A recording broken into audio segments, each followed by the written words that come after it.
Everything good eventually comes to an end, even epic journeys in the desert, and our hero Les has been on quite the adventure. He survived the toils of isolation, battled against tremendous foes, and despite all odds, he managed to find love and start a family. With a baby on the way, Les seeks to finish his dream of revitalizing the desert and keeping his family safe in their little slice of paradise. However, like the shifting sands, the desert is constantly changing, and the harsh terrain creates people just as formidable as the weather. Will the less fortunates be able to protect all they have built, or will they become just another faded relic buried in the sand like countless before them? The series finale starts now. For the next week, life had been nearly perfect. The group worked diligently at terraforming the region, and they took advantage of every resource they could. Vernon and Yumiko got engaged, and Les and Steele excitedly planned out their life and debated baby names. Though things were good, the young couple still had some minor problems. Ever since Steele had told him she was pregnant, he tried to do everything for her. He would stop whatever he was doing to make sure he helped her with the simplest of tasks, and refused to let her wander outside of the settlement alone. When she confided in Yumiko and Vernon about this, they had differing opinions. Yumiko stated that it was Les's fatherly instincts kicking in, and that she should just be thankful. But Vernon argued that Steele was still strong and capable, and that the boy was being overprotective, though his intentions were pure. He assured the ladies that he would take care of it, and over the next few days, he spent time with the young man and coached him on how to be protective but not overbearing. Les wanted to argue, but he recognized the wisdom in Vernon's words. He was so afraid of losing everything he loved and cared about again, but the older man reminded him that true love is being able to trust those you give your heart to and know that they can carry their fair share in a relationship. Though he did encourage Les to still keep a more watchful eye from afar, just in case there was a medical emergency or something in need. And on day 80, such an emergency occurred. Once when Steele had been deconstructing chunks of spacecraft on her own, she didn't notice that she was being stalked by a beast. Les noticed, of course, since he had been stalking her too, but from far enough away where she didn't notice. Willing to embarrass himself for the sake of his wife, the young man raced into action. Steele saw him running up to her from behind some sand, and she began to protest, but then she heard an ear-shattering roar, and her blood ran cold. A large male lion charged at her from the south, but Les threw himself between them, axe in hand. In that moment, time seemed to move in slow motion for her, the adrenaline coursing through her body, her husband and baby in danger. She wasn't afraid of the lion, she was afraid for them. Steele fired 3 shots in rapid succession, all 3 hitting their target. The injured lion charged into Les, and he chopped into it with his axe. The pair fought in perfect harmony, with Les holding the beast at bay, while Steele fired around him as he dodged. She landed all of her shots, and the lion quickly fell. The couple faced each other, and each could see in the other's eyes that they were considering starting an argument about which of them was in the wrong. Without saying a word, they moved past their petty squabble immediately and hugged. Sadly, due to a lack of training, Luna Furiosa had returned to the wild. They decided to leave some kibble outside, hoping that she would stick to just eating that, but they knew if she turned on them, they would have to put her down. And that thought seemed to hurt Vernon more than any wound really could. Another extortion attempt came in, this time from the Squids of Cash, someone named Aranka the Strong. Les refused to negotiate with them, of course, and he suspected that they would send another weak raid in a few days' time. However, he was very wrong. A gang of re-scrappers showed up early the next morning. They were a balanced team of fighters and possessed some heavy-duty armor. Seeing the attackers approaching, Les put on the tainted armor he looted weeks back, and he and the others went outside to confront the attackers head-on. They attacked from behind the cover of the Drago trees, but their opponents started gaining an advantage. Les rushed out, and Yumiko tried to go with him, but she was shot several times as soon as she left cover. Les continued battling against Mitch, their best fighter, and eventually, the remaining colonists were able to defeat him. Aranka the Strong tried to flee after her friends had fallen, but she was stopped and beat down. The bloodshed jolted something within Luna Furiosa, and their once loyal friend began hunting Imp. Yumiko and Vernon rushed to the iguana's aid, and despite his best efforts trying to snap Luna out of it, Burnin couldn't seem to get through, and they were forced to put down their old friend. It was a sad day for the group. After the initial chaos, Burnin tended to Yumiko and Imp, while Les captured the two raiders, Mitch and Aranka, and patched them up. The silly was far too gone to be saved, and Les stripped him of his clothing and put an end to all of his wailing. As payback for injuring Yumiko, Burnin force-fed Mitch some kibble and yelled at him, and no one seemed to object, not even his fellow prisoner. Aranka caught a disease, and when Burnin refused to help her, Les did what he could to mend it. The group was torn on what to do with their new prisoners. Burnin suggested that they execute them, but the others didn't agree, not even Yumiko, who was badly hurt by them. Aranka was on the brink of death thanks to her infection, and Burnin used healing her as bait to get out as many secrets as he could. Through their interrogations, they learned that the Squids of Cash had a recent change in leadership. He learned that a dangerous warrior named Sandslasher had mutinied against the previous leader. Now, they were expanding their operations all across the region. Even the muggers were trying their best to stay clear of them. And there was a new disturbing detail that they learned, one that stood above all the others. The Squids of Cash had recently begun extorting towns, or taking them over completely, one of them being Rustberg. Les chewed on that last bit of intel for several days. He tried to push it out of his mind the best he could. Why should he care about that town? It wasn't his home anymore. Those people abandoned him, so why wouldn't he return the favor? Any friends that he had there had grown up and moved on, or sadly, they had died in the plague, like Master Carter. And even if he wanted to help them, he had no idea how to even get back to Rustberg. Sure, he knew the general direction, but it was a big desert. He had friends and family to look after now, and they were here. He couldn't just leave to save people that he used to beg for scraps. People who used to demonize him for just trying to survive. Nearly a week had passed, and he continued to fight back the guilt that was tearing at his mind. He did his best to focus on the desert and his family. He planted palm trees with Burnin and helped the group fend off a pack of man-hunting boom bats. Poor little guys. Some camels had wandered in, giving them a perfect chance to tame some caravan animals. One of them went mad and chased Imp across the lake. Burnin was able to take it down. He was getting really good with animals, and he eventually tamed that one, and he tamed another one as well. More meteors fell, and more plants grew. The lake had promoted rapid growth throughout the land, and over the past several months the soil had shifted and begun changing the very ecosystem itself. Soft sand gave way to nutrient-rich soil, and seeds from bird droppings turned into seedlings and saplings. The dormant giant of a lake, Lake Les as Burnin jokingly called it, was fully awake. On day 90, that guilt, that pit in his stomach, continued to haunt Les more and more. His thoughts were back on his hometown. He told Steele about it, and she agreed he didn't owe the town anything, and that even if he wanted to help, there was nothing he or his group can do against a whole town full of bandits.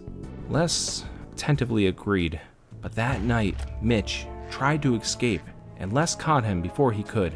The men fought brutally, and Les bested him yet again. This time, he threatened Mitch for information and promised to end his life if he didn't tell him everything about Sandslasher and the bandits in Rustberg. The man laughed, even while a boot was pressing down on his throat. He explained that the mayor in Rustberg was part of the gang for years, and they took it over without a single shot being fired. Les asked about the fate of the residents there, and he was told that they would either be killed, sold into slavery, or if they were lucky, they would eventually be assimilated with the gang. He wanted to crush the arrogant man's throat, but Steele rushed in to repair the door after hearing what happened, and seeing her stole the demon out of him. He tried again to sleep that night, but when he did, he thought of Master Carter and his fellow students, about all he had learned and had gone through. He thought about what he would say to his child when they were one day old enough to ask where he had come from and what that was like. Would he be able to answer that question truthfully or with any sort of pride? What about the kids like him, the ones right now in the hands of some bandits, separated from their parents? He couldn't decide which was worse, losing your family to a disease or being forcefully taken from them. All of it stirred in his mind, a big soup of emotions, and his head was the bowl. He snuck out of bed and went back into the holding cell and forced Mitch to give him the coordinates for Rustberg. Les crept back into the dorm and gave Steele one last kiss on the forehead. He went into the barn and put a saddle on Humps, one of their new camels, and if the coordinates were true, he estimated it would be about a 3-day ride to Rustberg. Les and Humps went out into the night. His mind shouted at him to just go back inside. It would be just so easy. Everything would just be normal. But in his heart, he knew that he would never make peace with the fact that he let all those people get taken by bandits. He then patted Humps on the neck, and they headed off deeper into the desert. A few days later in the afternoon, Les had arrived back in his hometown of Rustberg. He saw the telltale signs of an old, dirty road, one that had been kept low by the countless carts that passed over it. Along the horizon, he saw several wooden buildings and a couple of windmills popping up. He crept as close as he could and left Humps in the shade near some cactus so he wouldn't go hungry, and hid behind a cactus of his own, observing everyone and everything. He studied the town for a long time. He watched a few bandits pulling security patrols, walking lazily along the outskirts of town. Some of the bandits were wearing plate armor like his. It would seem that those that were wearing the plate armor must have been higher ranking than those without. Many others who were seen hanging around these armored people were wearing bandoliers of different colors. He wouldn't be able to pull this off on his own, more than likely. From his best estimate, there was at least 20 bandits. He would have to try to find allies in here. Surely, someone, somewhere, must have some fight left in them. He waited patiently for dark to arrive. Then he snuck over to another nearby cactus, and he waited for a patrol to pass by, and then crept behind them. He learned throughout his day of observation that the armory was in the center of town, and that's where he went first, to try to secure himself a better weapon. He crept around as silently as he could, sticking to the deep shadows created by the cascading moonlight. Whenever a passerby came too close, he did the best he could to hide behind an object, or in a deep, dark corner. Nobody seemed to have noticed him, or if they did, they didn't think anything of him. He was wearing the armor of one of their top bandits after all. The armory door was locked, of course. That's what he expected. But then he tried one of the windows, and to his surprise, it was open. Not one to question good luck, Les slipped inside the window, and he made sure to lock it himself. He had time to browse the various weapons that were lined up against the wall. There were many different options, everything ranging from hatchets, to swords, to spears, to breach axes. But one weapon above all caught his eye. A legendary mono sword. He couldn't believe his luck, and at first he thought it was a fake. But after giving it a few test swings, and even testing the sharpness of the blade by rubbing his fingers lightly over it, he knew the sword was for real. But just as he equipped the weapon, he saw a shadow pass by one of the windows. Somebody was beginning to turn the knob on the armory, and when they realized it was locked, he heard a dangling of keys on the outside. He found the deepest shadow he could near the door and crouched down within it. A red-eyed woman entered the room. She stalked the weapon cabinet and seemed to have been looking for something in particular. Les didn't give her the chance to find the weapon she desired. He crouched as low as he could and snuck behind the woman without making a sound. He could hear her muttering to herself under her breath. She seemed to be agitated, fearful even. He held his sharp blade up against the back of her neck and threatened her that if she had made a sound, he would take off her head. The woman seemed more amused than anything. He ordered her to drop her weapon and to take off her armor, and she did so. Then he told her to turn around, and when she did, both of their expressions changed. "Les?" the woman said, jarring him from his angry scowl. His face softened. "Ramona?" They both gave each other a slight smile. She was a friend from school, someone that had actually been kind to him while he was homeless. She had often tried to give him rations and other things, but before she could, they'd always be snatched back by her parents. When Les questioned her about what was going on and why she was wearing armor, she explained that she did what she needed to survive. She said that they had taken over the town about a week or so ago and were forcing them to do labor. She was one of the few people who were selected to do research on some new type of weapon. She hated these bandits, but considered herself lucky enough to have earned a spot with their gang. That way, she wasn't a victim of the harassment, but she was angry and wanted revenge. For about an hour they spoke in quiet. and devised a plan. She had no love for these bandits and wanted to save her people. She knew of some people who were still willing to fight. They were just people that needed a leader to help show them that they were strong enough to overcome these monsters that have entered their town. She gave Les a helmet to help disguise himself amongst the others, and explained how they always went down to the Rusty Nail for a good cold drink and a game of poker. It was an old corner bar in the middle of town, the most popular place in all of Rustberg. It was the place where his mother and father had met, and if the stories are true, the same place where he was conceived. They fleshed out their plan more as the night went on. They would get Sandslasher and all of the major players of the bandits for a poker tournament, one that she would set up. Les would disguise himself as a chef and would taint the food that they would eat. That's when her and the rest of the resistance fighters would break into the room and end this invasion once and for all. They set a time for the following night. That's when he would begin cooking the special meals. With a plan in place, they shook hands and even hugged. By the time their meeting concluded, the sun was beginning to peak above the horizon. Les was exhausted, but he was too nervous to try to sleep in any of the other common lounges that the bandits had shared. So he snuck off into the back streets of Rustberg to a place that he used to visit quite frequently not too long ago. It was old Roberto's shed. He didn't know where the old man was, or if the old man was even still around. But the shed seemed abandoned all the same, just as it always was. He crept inside and dusted off the debris and spider eggs that had made themselves home atop it. And then he closed the door and laid on top of the old cot and fell into a deep slumber. Les awoke and he ate some food and he played some games. Before long, the brilliant pinks and oranges of sunset were dominating the horizon. It was Les's favorite part of the day.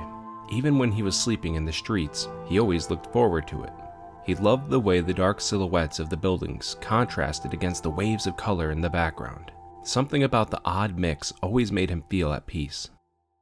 He ventured into his old dojo when no one was looking. Despite all that had happened to the town, the building remained largely unaffected. He looked around the room and saw a new mural on the wall.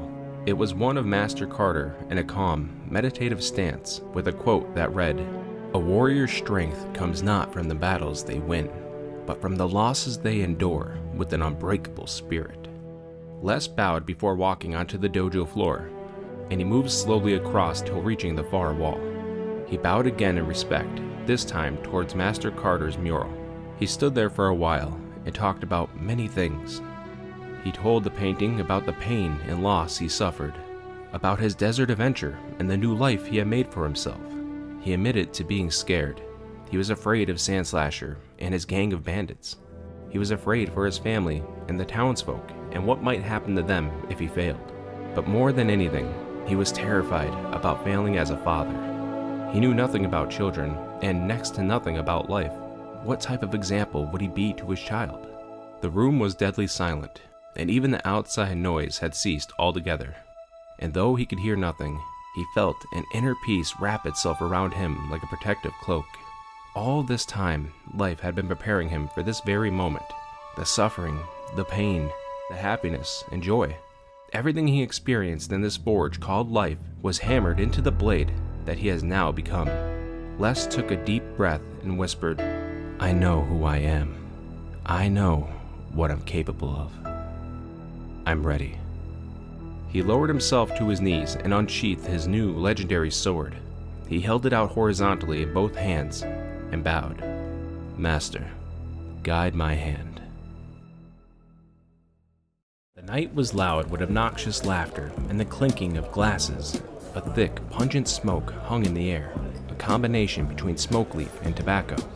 The cloudy atmosphere gave everyone a little buzz. Even Les was beginning to feel a little bit lighter. The Rusty Nail was packed, tables full of bandits betting, drinking, and celebrating their new glorious life in the middle of Rustberg. They played darts, cards, and some game using a knife where you stab down in between your fingers. Les stood behind the bar, observing it all, serving food and drink whenever needed. But beneath his disguise, he was itching to take action, and also just itching beneath the plate armor, which had grown quite uncomfortable with a day full of sweating. Les looked around from patron to patron, trying to figure out which one of these bandits were the leader, Sandslasher. None of them looked distinct enough to stand out. and he figured a man with such reputation would surely have some kind of unique feature. The saloon's double doors swung open with a loud creak, and a great hush fell over the room. An orange impid wearing slim-fitting silver and black armor strolled into the room. His polished black boots and oversized spurs knocked loudly against the dusty wooden floor, and he wore no headgear, which allowed his yellow faux hawk and polished horns to shine that much brighter. Les knew right away that this was him. This was Sandslasher. The bandits howled happily and raised their drinks in respect towards their leader. Sandslasher wore a crooked grin and patted and clapped a few of them on the back as he passed by. His cocky demeanor reminded Les of the popular guys back in school, the type that all the girls adored.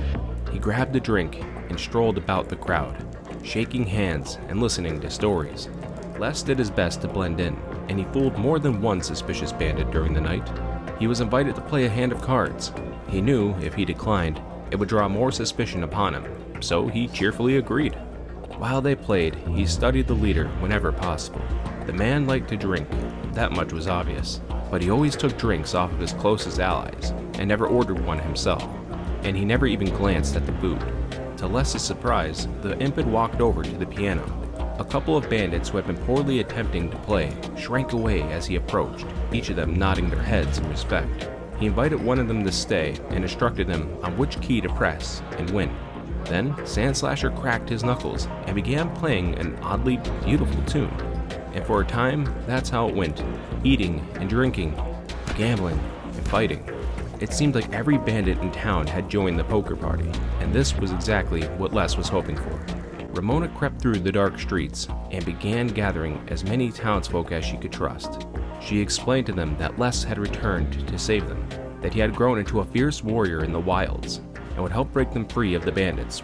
They made their way to the armory and gathered what weapons they could for their assaults. Most of them weren't skilled fighters, and some of them weren't fighters at all, but they were all willing to die for their freedom. Ramona crept into the kitchen with a small crew, while another large group had surrounded the front entrance. Ramona peeked through the kitchen door and into the smoky saloon, holding up her hand, waiting for the right moment to strike. Even through the smoke, Les could see that many of the patrons looked rather uncomfortable. One of them stood up abruptly and vomited all over the floor. Someone joked about them not being able to hold their liquor, and the saloon erupted in laughter. Even Sandslasher chuckled. But then another one threw up violently on the pool table, and a few others quickly followed. "We've been poisoned," one of the ill men cried between heavy, wet gasps. Sandslasher jumped to his feet and drew the beautiful blade from his hip. He ordered his crew, the ones that weren't sick, to hunt down the cooks and bring them to him. But then the kitchen door burst forth, and Ramona's makeshift militia poured into the room. As soon as the chaos erupted, Les launched himself into action and drew his sword. He slashed it out at the nearest raider and sent a spray of blood across the table. The weakened raiders were still very dangerous. Many of the townsfolk fell right away. Les frantically looked around the bar and watched as Sandslasher was cutting a bloody path through the militia. He shouted the bandit's name, and the man whipped around and growled like a demon. They charged at one another and collided in the center of the fray, their swords ringing out above the violent shouting. Sandslasher pressed the attack, trying to overwhelm his foe. Many people would have been consumed by such a ferocious offense, but Les parried many of the attacks perfectly, and the few that got through hit only his plate armor. He landed a few powerful slashes against his opponent and was beginning to gain the advantage. But then a powerful punch erupted in his side. A random bullet had caught him by surprise. Thankfully, the armor had stopped it, but it still knocked the wind out of him. Seeing his current situation, Sandslasher took the opportunity and began to flee. Les started after him, but the bandit leader took a deep breath and whipped around. Everyone dove for cover as Sandslasher blew a cone of fire out across the saloon, and the flames seemed not to care which side they set ablaze. Screams and smoke filled the air, and the epic battle poured out into the street. Les charged after the leader, slashing the arm off another bandit as they tried to grab him. He chased the impet into the crowded street, and they fought amidst the chaotic gunfire. Wild-looking bandits swinging a large hammer tried to crush Les's head, but he ducked at the last second and slashed the man across the belly.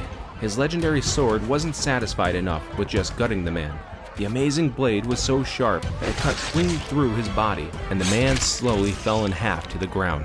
Les screamed down the street, trying to warn one of the resistance fighters, but Sandslasher was too quick, and the leader slashed off their head. He then turned and smiled at Les. He took off again in the opposite direction. Les chased after him and was quickly closing the distance, and then he followed the impet into another building. He was so tunnel-visioned that he hadn't even realized what building he ran into. He stopped himself short before stepping into the dojo. Sandslasher was already in there, staring at the mural of Master Carter. Les bowed quickly before entering and slowly walked toward the man. "I heard there was some newcomer in town," Sandslasher said, not caring enough to even look at him. "I heard too, this stranger had visited Master Carter's dojo." "How do you?" Les started to ask, but then the impet reached for the mural. "Don't you dare," he growled. "Oh, I see. So he meant a lot to you as well." Les was about to attack him, but he hesitated. "You knew Master Carter?" "Knew him," Sandslasher laughed. "I knew him better than any of you."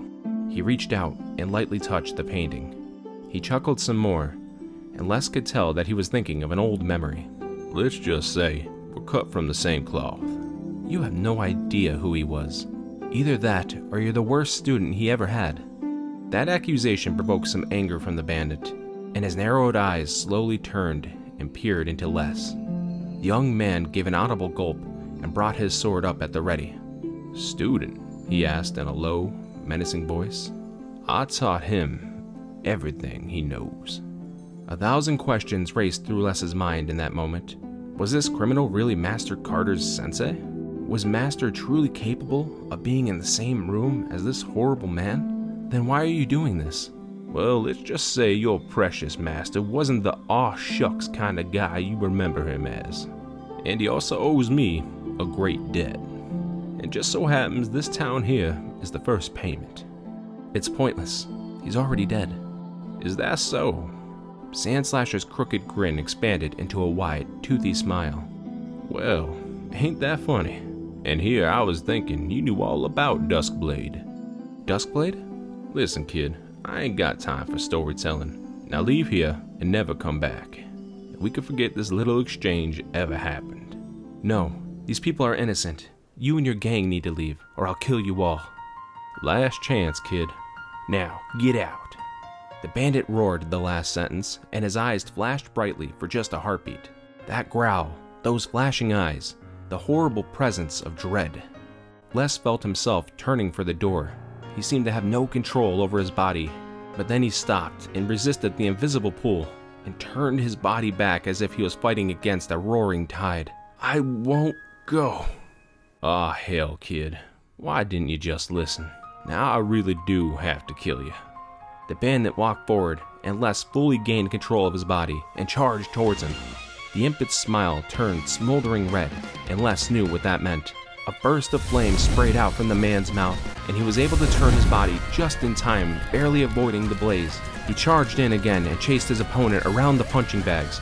Sandslasher teased him the entire time and continued to poke at the gaps in his armor with his fine blade. Frustrated, Les slashed across and cut one of the punching bags in half, covering the area in a cloud of sand. The sand got into the bandit's eyes, and Les pressed the attack. He was able to score a deep cut across the bandit's torso and perfectly set him up for a follow-up slash, one that would surely be fatal. But just before the blade connected, the man simply disappeared, and the sword sliced nothing but air. Before he could even begin to question what happened, the man reappeared near the back doors. Somehow, he managed to teleport there. Les ran into the room after him, but then a burning pinch erupted in his back just as he entered, and he swung around to find Sandslasher standing there, bloody sword in hand. Les tried to attack, but his legs betrayed him, and he leaned against the wall to stop himself from falling. The bandit examined the bloodied weapon and made a disapproving tisk sound. "It's a shame, really. You had the chance to walk away. You could have went back home to wherever or whomever you came from." Those last words stung more than the wound in his back. "Using a poisoned weapon? I didn't take you for being a coward." "And I mistaken you for being smarter." Sandslasher finished his rebuttal by licking the blood off of his blade. "Make peace with your maker," the bandit taunted, and he walked forward. Les saw every moment of his life flash before his eyes. His parents, his struggles, his loved ones, all of it played out like some type of story on a screen. The tale of Ulysses S. Kant. But then, that screen went black. It was silent for what felt like an eternity. Then he began to hear a distant drum banging somewhere out in the void. A tiny bright light appeared in the distance. Am I dead? He asked himself. Did it already happen? Whenever he blinked, the light grew closer and the drumming louder. It continued this way until the bright light and thumping had fully encompassed him. It was blinding at first, but his vision adjusted and he found himself in the middle of an empty room. No, not a room. This place was something more complex than that. Much more. He was floating in a completely blank space, a place where both nothing and everything existed in harmony, as it always had and will. A place where whatever he perceived as truth was his only reality. This was his internal desert, the eternal well of all that he was and is becoming. A small object floated into his sight. It was the source of the drumming sound, a little seed that had been beating forever. He carefully cradled the seed in his hands. Each pulse of energy the seed emitted jolted him with overwhelming waves of emotion, and every emotion was buried in by an underlying layer of love. Holding the seed felt akin to being hugged by some great internal spirit, some being that was the pure essence of him. He imagined that the seed was nestled into a safe, nurtured patch of soil, and so it was. Then he looked up and closed his eyes, and imagined how nice the rain felt when he was in the desert. And there it was. He could feel droplets of cool rain bouncing along his face, and they slid down his cheeks along with his tears. When he opened his eyes again, the seed had grown into a sapling. He bent in for a closer look. Inside the sapling was a bright little bulb. He couldn't quite make out what it was, so he blinked to clear the tears from his eyes. Now, the tree was bigger, and the bulb was the size of his hand, and it had taken the distinctive shape of a little baby attached to its mother tree. Is that me? He touched the sapling and felt the warm presence of his wife, Steel, and her scent filled the room. He closed his eyes again as tears of pure joy rained down with every sob. He forced his eyes back open excitedly, wanting to look upon their baby. But now, the tree had grown taller than even him, and it had taken the shape of Steel. Wait, where's the... Les asked in panic, noticing that Steel was no longer swollen with their baby. That's when he noticed a new seedling sprouting from the ground near her. Les dropped down and brought his face as close as he could to the plant. Steel, look, it's our baby. He blinked away, this time on purpose, wanting to see what their child looked like. But then, the trees were gone. He frantically looked around. The blank space had been filled with grass, and he realized that he was now in the middle of a forest. Confused, he looked up and saw that each tree had a carved face upon it. Mom? He ran up to a tree that had his mother's face in shape and wrapped her in a tight hug. He couldn't tell for sure, but he felt her spirit hugging him back. Dad? He blurted right after, seeing the tree of his father nearby. He blinked again, this time by accident. When he opened his eyes, everything had changed. He was hugging a dead tree, covered in mold and stinging insects. Les jumped back and gasped. The entire forest was rotted and dead. What? There you are, boy. I've been looking for you, Sandslasher teased as he stepped out from behind one of the rotted trees. You had me worried sick. Thought I lost you forever. How are you doing this? Well, son, when you're cut with a blade that's covered in psychoid, you're bound to see something crazy. But that's enough explaining things. Now, where were we? The imp had finished the question by charging forward. Les began a charge of his own, but this time he had a plan. As expected, his enemy teleported again as he drew near, and Les quickly spun around and thrust his sword forward. Sandslasher materialized in front of him. The bandit screamed, or tried to, but in the split second that his new form took shape, the entire blade had been driven into his chest. The forest they were in snapped away in an instant, and now they were standing in the back of the burning dojo once again. Sandslasher tried to back away, but Les held the blade tight, and even began lifting the man into the air. The combatants roared in each other's faces, one out of hatred, and the other pure determination. Suddenly, Sandslasher launched his head forward. Les thought it was a headbutt attempt, and he turned his face to the side, but this was his biggest mistake. the infant bit down into Les's exposed neck, and a spray of blood splashed against the wall. Momentarily stunned by the surprise attack, Les tried to move, but his muscles wouldn't obey. Instead of ripping into him more, the man began sucking on his neck like a giant mosquito.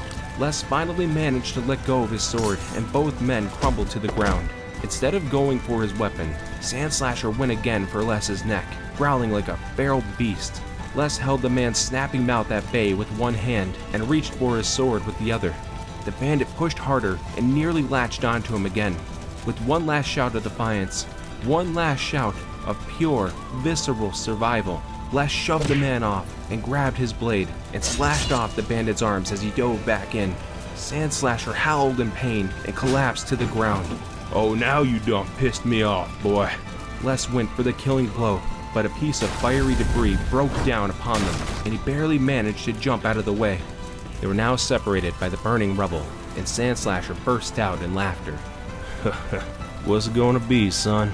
You willing to die with me?" He could already feeling himself growing lightheaded. He straightened himself proudly and thought back at all the lessons he had learned. Everything that had built to this very moment. It seems that you're right where you're supposed to be. Les turned away and started for the door. "Oh, come on, we was just having fun. Don't you want to know who your Master Carter really is?" Les turned back around and stared at the bandit. The debris was beginning to swallow him with smoke, and he could see fire beginning to creep onto his body. "I know who he was, and he was nothing like you." He slashed his sword into a nearby wall and attacked it with all his might. A minute later, he was lying on the ground outside, with a carved-out chunk of Master Carter's mural lying next to him. "You did it," Les heard someone say. He opened his eyes and saw the blurry form of Ramona standing over him. She commented on how he looked like he just saw a ghost, and then his world went black. A few days later, he awoke in his old home. It had been converted into some sort of temporary triage of sorts. His wounds had been patched up, and he was glad to see so many townsfolk healing as well. It was poetic in a way. The last time he was in this place, he had lost everything. But now, it just felt like nothing more than a cramped building. Ramona explained that most of the bandits were slain or fled, and those that were caught were thrown in jail and were awaiting trial. When he asked about the dojo and Sandslasher, she explained that the building was lost in the fire, but only his half-melted armor was found in the rubble. But she believed that there was no way he would be able to survive those flames, and more than likely his body burnt up into ash. He hoped that she was right. The townsfolk thanked him and offered him many gifts, all which he of course declined. Ramona offered him a position as sheriff, but he explained that he had his own settlement to look after now, but added that she would make a finer sheriff than he could ever hope to be. They walked through the town together, and she showed him that they framed and mounted the mural of Master Carter outside of the town hall, a fitting place for such a wise man to be seen. Then they said their goodbyes and made plans to start a trading route when the town was back up and running. The mid-morning sun was just finishing its ascent as Les began making his way out of town. He turned and looked back one more time at his past, and there, standing across from him, was himself. It was his child and teenage self, both smiling peacefully.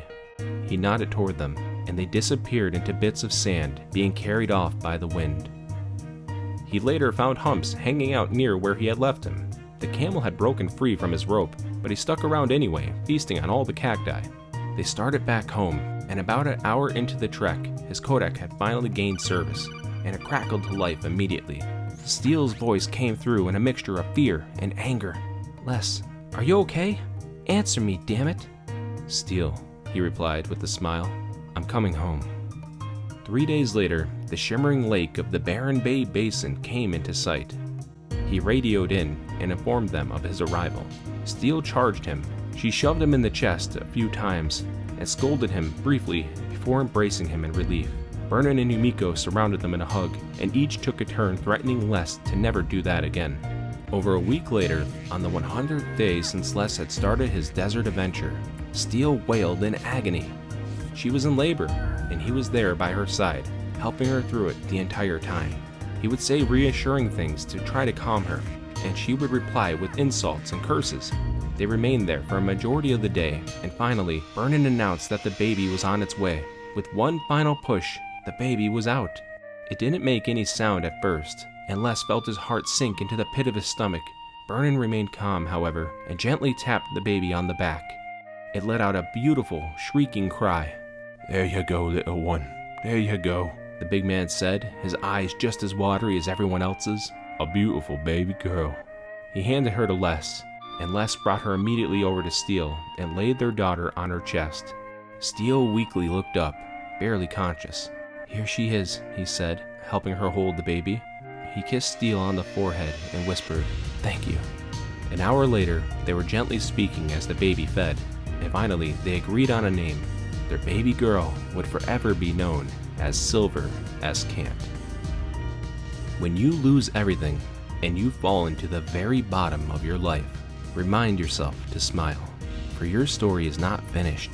You're not at the end of your life, but merely at the end of a chapter. You may not have the thing you want right now, but you can still fantasize about having it. It's much better than constantly reminding yourself that it isn't here yet. A lot can happen in just 100 days.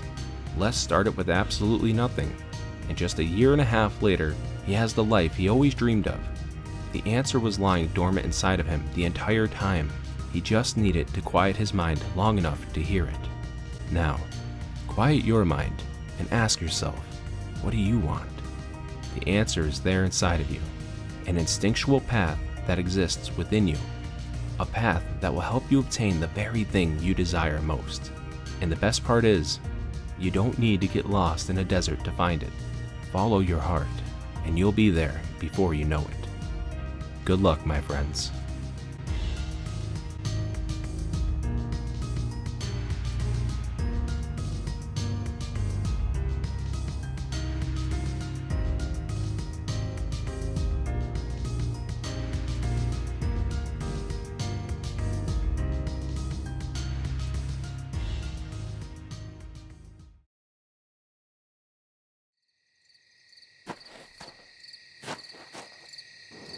Huh? What was that noise?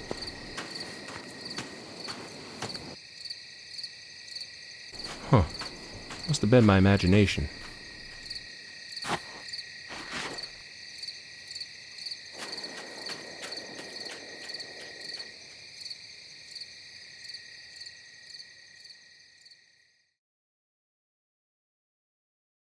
Well, that was quite the journey. I want to give a big thank you to everyone who went on this adventure with me, and to all of you for help making this channel possible. Your support truly means the world to me, and I'm incredibly humbled to just be a part of this with you. We recently hit another milestone of 4,000 subs, and I'm still in disbelief. Truly, I'm blown away by your amazing support, and the many of you who have helped me along the way. I can't wait to continue growing this channel with you all. Also, thank you again to everyone who spent time looking for the hidden items in the last video. One of them was a spiral on a cactus, and another was the smiley face that I drew in the rice. I want to shout out Wise Winged Lion, Gervalt's Pod Novigrad U5508, and Sleepy Lou 64 for finding those items. So great job on finding those, guys. Hopefully I didn't miss anyone, and if I did, just please yell at me in the comments. There's a few Easter eggs that are hidden in this video, such as a wanted sign and Spiffo the raccoon, the lovable mascot from Project Zomboid. So be sure to let me know if you spot them.